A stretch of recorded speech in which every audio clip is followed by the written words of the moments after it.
Bismillahirrahmanirrahim. Andai patah sayap sang Raja Wali bertongkat jua saya kemari.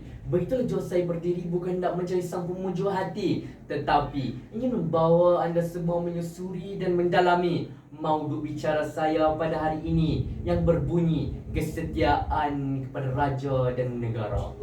Assalamualaikum warahmatullahi wabarakatuh. Salam sejahtera, salam Malaysia Madani dan salam dari pemuda yang cinta akan kemajuan negara. Terima kasih juragan pengurusi majlis yang cantik berseri, barisan kehakiman yang berpaksikan keadilan, penjaga masa yang setia dengan jam randiknya, seterusnya guru-guru, rakan-rakan seperjuangan sekalian, dekat di hati. Sebelum lancang menuju ke muara, sebelum kata membelah bicara, sebelum isi menyusul hujah, izinkan saya mendefinisikan dahulu frasa yang menjadi tapak bertajuk kita pada hari ini, agar hadirin terbuka minda, hakim tidak terpinga-pinga dan saya betah berbicara.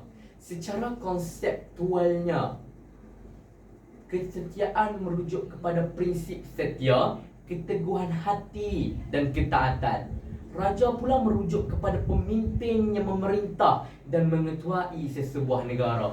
Manakala negara pula membawa maksud kawasan yang berada di bawah kekuasaan tertentu.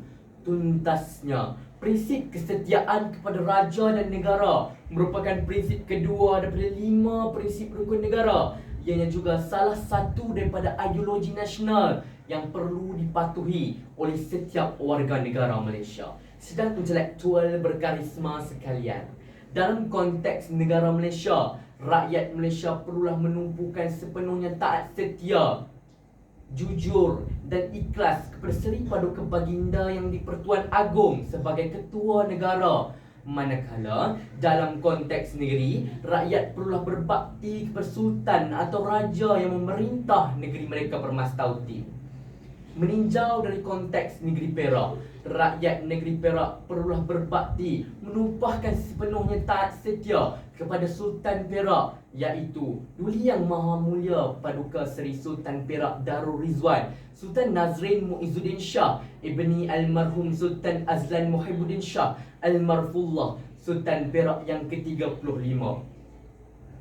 Institusi beraja di negara kita bukan hanya salah satu institusi yang penting, malahan ia telah berevolusi mengikut zaman dan tamadun negara Malaysia.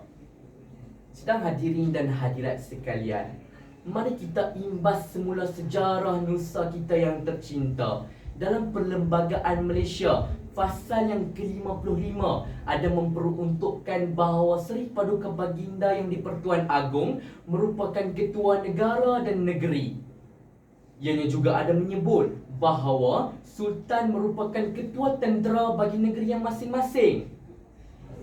Jadi, dapat dikonklusikan bahawa Sultanlah yang akan berada di barisan hadapan sekali jika negara kita diserang untuk mempertahankan rakyat jelata daripada ancaman musuh.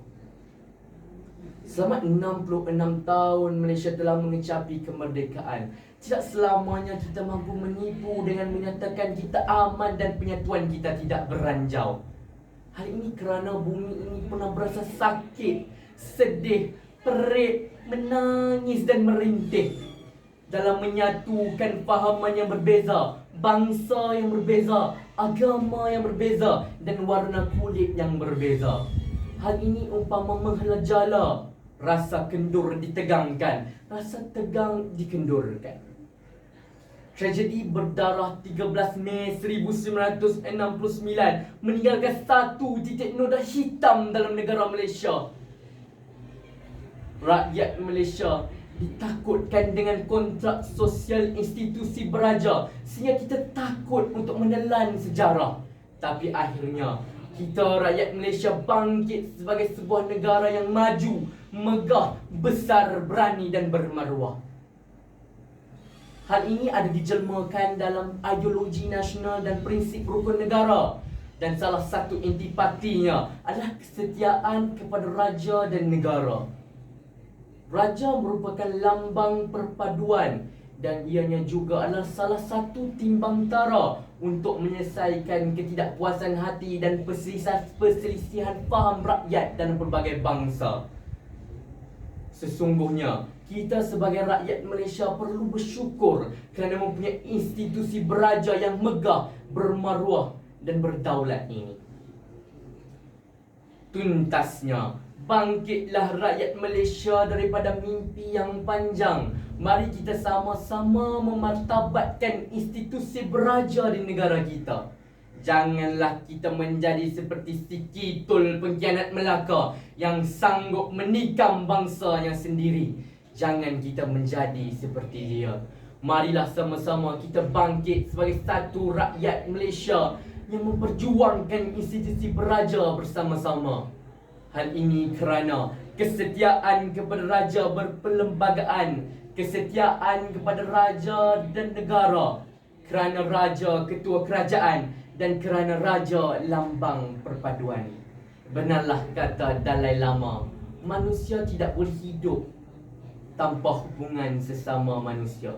Memetik kata-kata Said Al-Quds dalam bukunya atau wacana mindanya iaitu Al-Adalah Al-Ijtamaiyah, ada menyebut bahawa hikmah manusia diciptakan dalam suku kaum bangsa yang berbeza agar kita boleh menelan pahit maung kehidupan yang memerikkan ini bersama-sama tanpa mengira bangsa dan agama. Benarlah kata warisan dahulu, bulat air kerana pembentung, bulat manusia kerana mufakat. Ke gunung sama didaki, ke lurah sama dituruni, hati gajah sama dilapah, hati kuman sama dicecah. Biarlah kita berakit-rakit ke hulu, berenang-renang ke tepian, bersakit-sakit dahulu, bersenang-senang kemudian dalam mengecapi keindahan institusi beraja di negara kita ini. Akhir kalam, tanamkan tekad, pelihara semangat, biar lelah, jangan menyerah. Moga Malaysia terbang tinggi. Sekian, wabillahi taufiq wal hidayah. Wassalamualaikum warahmatullahi wabarakatuh. Pembidato Bestari minta permisi.